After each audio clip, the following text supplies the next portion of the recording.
Di sebuah kawasan yang kini tak lagi berpenghuni, tragedi lumpur Lapindo menyisakan lebih dari sekadar lumpur yang tak henti-hentinya menyembur. Wilayah ini bukan hanya menenggelamkan desa, tetapi juga melahirkan kisah-kisah mistis yang kini hidup dalam benak masyarakat sekitar, membisikkan cerita-cerita tentang makhluk-makhluk gaib, arwah penasaran, hingga suara-suara misterius dari bawah permukaan yang gelap dan menggelegak. Malam itu, seorang pekerja baru saja selesai memeriksa kondisi lumpur.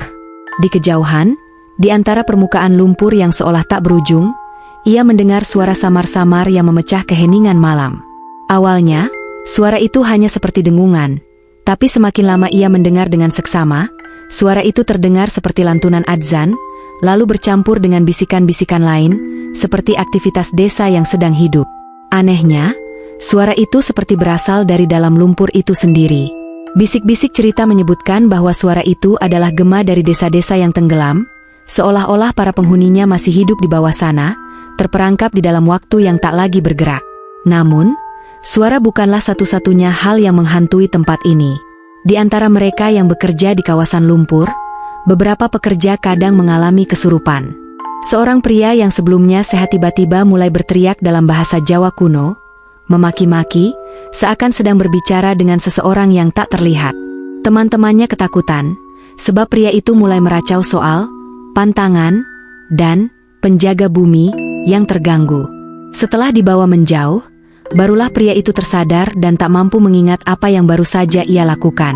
Di tengah cerita tentang sosok yang kesurupan itu, warga seringkali melihat bayangan sosok berpakaian serba hitam, dengan wajah tak terlihat dan rambut panjang tergerai, yang melangkah perlahan di atas lumpur. Sosok ini mereka sebut Nyai Sireng, seorang penjaga yang marah karena kedamaian wilayahnya terusik. Dikatakan, Nyai Sireng kadang terlihat di ujung penglihatan, hanya muncul dalam sekilas pandangan sebelum menghilang seperti asap di malam yang dingin. Dia disebut-sebut sebagai penunggu lama yang tak rela meninggalkan tempatnya, menjaga agar manusia tidak semakin merusak tanah ini. Tak jauh dari sana, ada seorang kiai tua yang konon tinggal di dekat kawasan lumpur. Kiai ini dikenal sakti mandraguna, memiliki kemampuan menenangkan penunggu di kawasan tersebut. Beberapa warga percaya bahwa doa-doa dan ritual yang dilakukan kiai ini adalah satu-satunya yang menjaga semburan lumpur agar tidak semakin meluas. Kiai ini jarang menampakkan diri, namun orang-orang yang pernah melihatnya menyebut bahwa ia seperti membawa suasana damai yang menyejukkan, seolah kehadirannya menenangkan kegelisahan bumi itu sendiri. Dan di antara semua cerita mistis itu, ada satu lagi penampakan yang sering menghantui orang-orang yang nekat datang ke sana pada malam hari. Bayangan seorang lelaki berpakaian adat Jawa kuno, lengkap dengan blangkon dan baju lurik, kadang terlihat berdiri diam di tengah lumpur, memandangi desa-desa yang sudah hilang ditelan kerak bumi. Konon, lelaki ini adalah penjelmaan leluhur Jawa yang terusik oleh perusakan alam akibat ulah manusia. Ia tak berbicara, hanya berdiri di sana dengan tatapan tajam yang seakan menyimpan kemarahan terhadap apa yang telah terjadi. Di balik setiap percikan lumpur dan desah angin malam, tragedi Lapindo bukan hanya sekadar peristiwa bencana alam. Ia membawa serta kisah-kisah dari dunia lain, kisah tentang arwah-arwah yang terperangkap, sosok-sosok yang marah, hingga kehadiran makhluk-makhluk misterius yang menjaga tanah ini dengan caranya sendiri.